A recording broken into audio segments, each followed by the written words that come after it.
Thank you, Mark, and a big hello from London. You know, after the pretty massive volatility we saw 2 weeks ago, I thought we would see a market pause. But no, last week saw even more volatility with even more opportunities for weekly patterns across many different products. Here are just some of them, ones that happened in the 200 odd markets which I cover.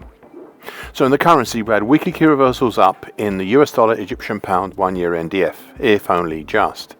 And weekly key reversals down in US dollar, Russian ruble, euro against Romanian lei, US dollar against the Polish zloty. This one is unusual as it is an immediate countering weekly pattern to the previous week's weekly key reversal up, and a weekly key reversal down in US dollar, Hungarian forint. Only a few of these had follow-on patterns this week. I'd now like to discuss 3 weekly key reversals down last week as examples of what we saw that did happen, and they're also quite interesting. The first one is US dollar Thai baht, which is a straightforward pattern with a follow-on lower, straightforward pattern weekly key reversal down, with a follow-on lower eventually that happening this week. The second is US dollar Korean won, which had a compound weekly key reversal down.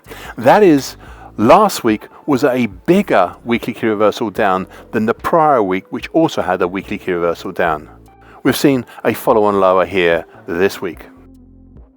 Finally, there is US dollar Singapore dollar. This had an immediate countering weekly key reversal down last week after the previous week made a substantial, though smaller, weekly key reversal up. We've had a follow-on lower here also this week. I think in these 3 weekly key reversals, you've just about had most, if not all, the possible pattern permutations, all within the same week.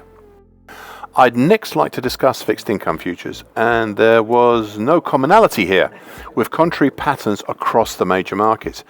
We had weekly key reversals down in US T-note futures and US bond futures and in UK gilt futures, but we conversely had a weekly key reversal up in the German Bund futures. So far this week, none of these have had any follow-through in their appropriate directions. Onto the commodities, and we had weekly key reversal down, indeed a compound weekly key reversal down in the Brent gas oil spread. So far this week, there has not been a follow-on lower, with prices staying within the previous week's, well, really quite large range.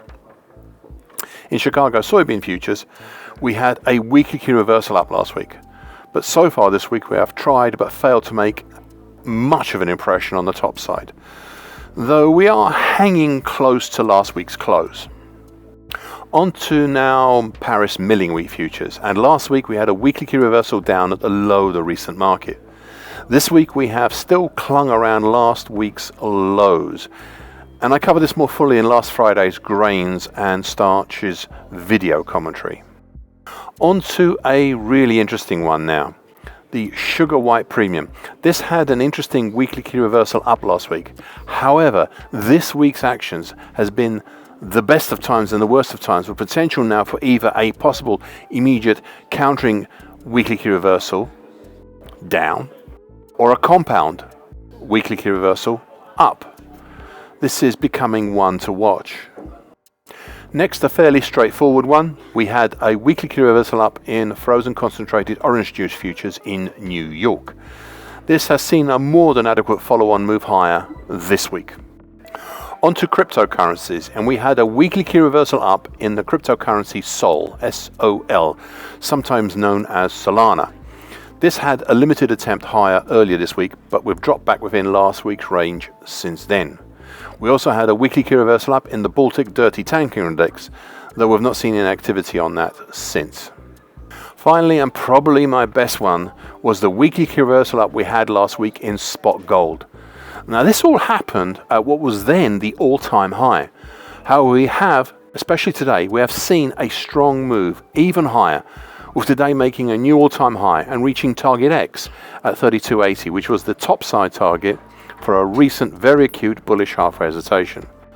I cover this in greater depth in my daily gold and Brent crude oil commentary, video commentary today. As always, I'm happy to answer any direct questions. With anyone who's interested in that, I'll finish this section from London. And I hope you found these comments useful. Thank you for listening and watching this broadcast. This weekly broadcast gives the essential market patterns and consequences. Please be aware of the risk disclaimer posted both at the front and at the back of this broadcast. The copyright is Eddie Tofpik and ADM Investor Services International Limited. And here comes the final important bit.